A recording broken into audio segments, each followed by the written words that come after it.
Ava Santina. Ollie Dugmore. Hello. Lovely day for it. Great day for it. Nice to be outside. Building works in the studio, so it's glamorous, this life. I was very kindly invited on LBC last night with the equally glamorous Iain Dale. And we're going to react to a few of the clips, talk about some of the stuff that we didn't get to say, and it's starting to rain. Right, let's go. My question is it right for us to hold the left to a higher standard than the political right? Ollie Dugmore, you said in a tweet earlier you wanted a spicy debate. Kick it off. I don't think... Well, OK, here we go. In an ideal world, we're all held to the same political standards. I don't think that's the case in modern Britain. I think the media environment particularly holds the Labour Party and the British left to a higher standard than it does the Conservative Party. This is a coded question, right, about the attack ads over the weekend that we've all been talking about. And if the purpose of a political advert is to get everyone talking about politics, well, then I think you'd have to say it was rather successful, wouldn't you? Well, apparently these ads have had 25 million views, so just from an advertising point of view, you would have to say that was a success. Turning off the right, that's very PoliticsJOE of you. I feel like I flopped that question quite hard when he kind of said, let's have some spicy debate, and it was a bit of a vanilla answer, really. I don't know. I understand that, you know, a lot of people who had described themselves on the left of the Labour Party are quite angry about those adverts attacking Rishi Sunak, basically calling him a nonce apologist. And I think it's possible to have a problem with that because I don't think Rishi Sunak is a nonce apologist. I don't have a problem with the Labour Party talking about crime. It's an important social issue that affects a lot of people. But I think there's a narrative around it about austerity, about police funding, about police officers on the streets, about the fact that if you get broken into, if someone nicks your phone, the police don't do anything. And there's a story on the BBC, wasn't there, yesterday about like a phone being stolen in London every 6 minutes. Yeah.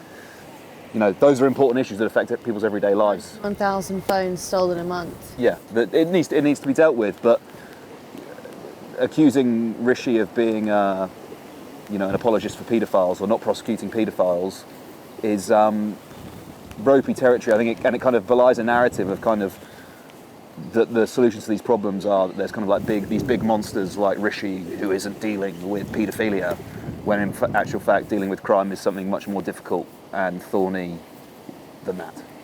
It's also surprising to me because Keir Starmer was rightfully upset after the Jimmy Savile comments that was made at PMQs by Boris Johnson last year. And so you'd think if you would get that upset that someone would accuse you while you were Director of Prosecutions of failing to prosecute a child abuser, you wouldn't then levy that kind of apologist attack on the current Prime Minister. There would be some sort of self-awareness there. And also to do it on Good Friday. Look, I mean, it was the Lord's Day. Have some respect. Yeah. I mean, that's a really good point because over the whole of the Easter weekend, I was listening to the radio, BBC Radio 6, big fan, and it led every single news bulletin throughout the Friday and the Saturday. And I know Iain said in that clip, that ad's been viewed 25 million times.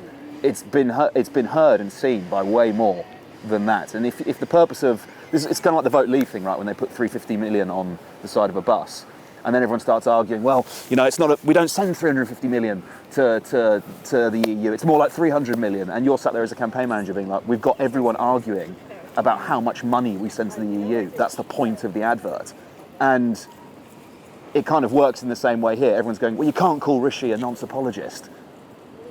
It's actually the government that's responsible for the lack of tough action on paedophiles, and you're sat there sort of rubbing your hands going, everyone's talking about whether or not Rishi Sunak is handling serious sexual violence, sexual crimes properly, and yeah, what we've done isn't really that ethical. But it's a campaign, it's elections, like, politicians lie, I'm going to shock you, you know, it's not an honest game, and those kind of personal attacks, direct attacks. I think have they gone after his wife yet? Has that one gone out? Or yeah, there was a good one actually on tax avoidance. That was quite a fair attack ad. It was Rishi Sunak supports tax loopholes. You know, well, yeah, he does. He's got a non-dom as a wife.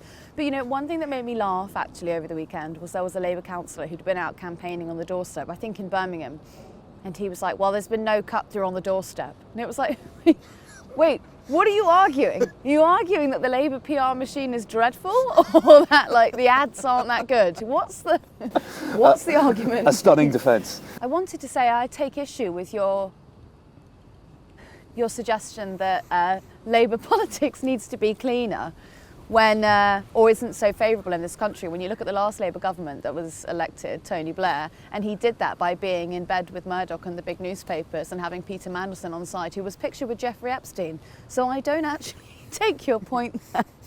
Yeah, I guess. I mean, talk about political adverts for days and days. I mean, it's like a Tory party standard to have sort of a big picture of Alex Salmond with Ed Miliband in his little pocket, or Gordon Brown with evil eyes. It's what they do. I don't. Maybe over the past 13 years, it's okay to say that the broadcasters and the newspapers have been favourable to the government that have been in place. So they have been favourable to the Conservatives. So yes, Labour and left-wing politics has not been portrayed very favourably for over a decade. Agree. Junior doctors pay demands fair. That's what Cara wants to know. Yes. So how would you pay for it? Is that all you have to say? Would you like? Well, I mean, we can get into it. How would I pay for it? Yeah, how would you pay for it? Where are you finding that money? Taxes. Okay. Tax the rich, tax them until the pips squeak. So genuinely, what taxes are you raising? Hang on, Who am I arguing with? One at a time. Sorry, let Ollie set out his stall. There is money in our political system. Where it gets spent is a political choice. Let's talk about the £4 billion in unusable PPE, a lot of which that money went to Conservative Party cronies, peers, donors. It is an ethical choice how we spend money in government. And I would challenge people in this country that if they want to go out and they want to clap for the NHS during a pandemic when we were literally sending them into hospitals to confront a disease that we didn't know anything about, sometimes wearing bin liners, those people deserve fair pay. They're not actually asking for an extraordinary pay rise. They're asking for the restoration of what they were paid in 2008. That's not an unreasonable demand. So do you think part of the solution might be for the government to come forward and say, OK, we get that you've lost this money since 2010. We accept that. We accept that part of your argument. We can't give you 35% now. You don't expect it. There's no way that we can do that. But over the next 3, 4, 5 years, we will do it. And here's the proposal. Yeah. Now that, to me, would be the logical way forward. It's called negotiation. No, but Iain, I'm sorry. Everybody has lost out. Everyone. It's not just doctors. It's not just nurses. Everybody has lost out. I thought that was quite a revealing point from Kate Andrews there at the end, to say everyone has lost out. And by the way, I actually quite enjoyed being on the panel with her. I thought she was pretty good value, knows exactly what she thinks, and is very well evidenced about it.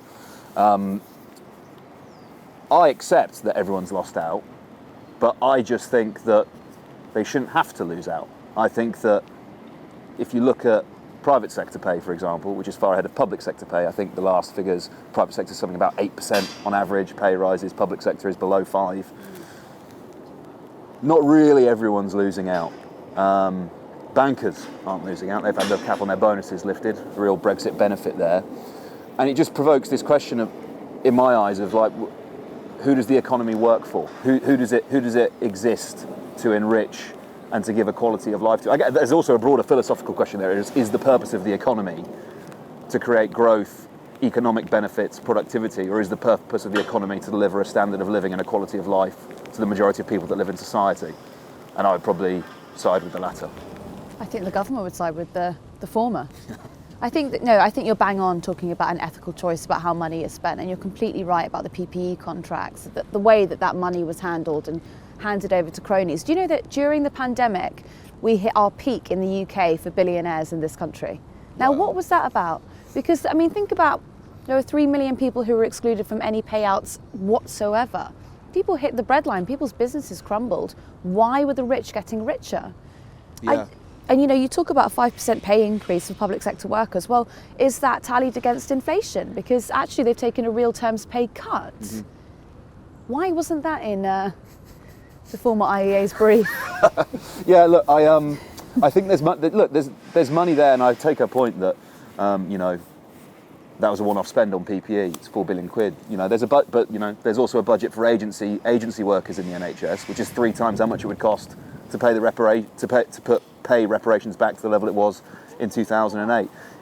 Are we saying that the level that we paid the junior doctors in 2008 was like some horrific, overpayment, crime. No, I don't think anyone is arguing that. So why can't they go back to it and to keep hammering this question of like, where's the money coming from? Like, where are the taxes coming from? There's a whole host of things. You're talking about COVID, right? You're talking about COVID. I don't think it's wrong as a society to say, whilst we were all locked up indoors, whilst we were prevented from attending the funerals of our loved ones, while people's mental health went down the shitter during that time, there was like a collective agreement, we are going to suffer for the greater good. We are going to put other people, particularly, in our instance, we didn't know this at the time, but as the knowledge and studies into the disease came out, as younger people, we are going to put other people first, the vulnerable, the elderly, people with comorbidities. We're going to put their health first, and we're going to sacrifice things for ourselves so that they don't get this disease. I don't think it's wrong or a bad idea as a society to say, whilst everyone else is making that sacrifice, anyone who's made a cream off this disease, literally hundreds of millions of pounds in the case of some of the businesses that pivoted towards PPE production, or some that pivoted to PPE production, but the stuff they sold was completely useless, to say, actually, if you profited during this time, we're going to take half of the profit because the rest of us were suffering. I don't think that's wrong. There was an attitude during the Second World War. Mick Lynch talked about this with us on several interviews. People were called spibs that went around making money during the Second World War. It was like you were socially stigmatized for doing that. Yeah. Because it's like, we're suffering. Don't you go around making a spare couple of quid off the back of this and living large. Completely. That's one. Land tax, interesting idea, or flat 100%, anything over £1 million in inheritance, take it away. Pursue Jim Ratcliffe, the UK's richest man. Where does he live? Monaco. £4 billion they're after from him. But this is post-Thatcherism. We've moved from wartime collectivism to individualism, and this is actually where my views slightly converge with Kate Andrews of The Spectator. I do agree that everyone has taken a massive pay cut and everyone is suffering, and that's why I really don't like the rhetoric, which is not put out by the junior doctors, but some of the narrative around the doctors, which is, well, you could go and work in Pret and you could earn as much as a junior doctor is, or you could be a bread maker, or you could be a security guard and earn the same. I don't like that, because I don't think that your pay or the pay of an NHS doctor should be pitted against a private sector worker. No one's worth should be determined by each other's pain. I just don't see it like that. Yeah, it also kind of devalues the work of those other professions, doesn't it? The other final thing to say about this is that the Exchequer gets about a third of that pay rise back anyway in taxation.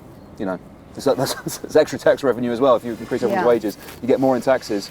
And it would be less that they'd have to bail out small businesses as well. If you've got people spending money in local economies and putting that money back into the pubs, back into local shops, you don't have empty high streets and you don't have to bail out small business.